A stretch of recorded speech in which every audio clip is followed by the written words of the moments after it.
Този, който има по-малка нужда от теб, държи цялата власт.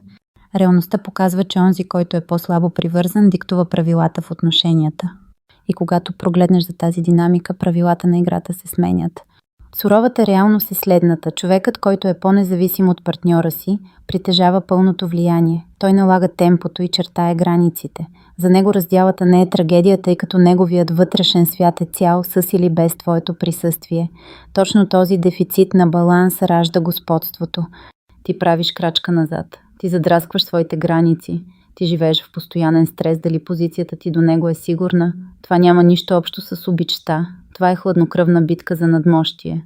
И най-токсичното е, че вътрешният ти компас го усеща. Онова стягане в стомаха, вечното чакане на одобрение, паниката, че всяко твое действие може да бъде последно, това е параноя, подхранена от емоционалния монопол. Но има една истина, която масовите теории спестяват. Онзи, който съзнателно инвестира по-малко, на финала понася най-тежкия дефицит. Той маскира своя панически страх под формата на гордост, но всъщност просто се крие от уязвимостта. Неговата броня е толкова дебела, че го изолира от всяка реална близост.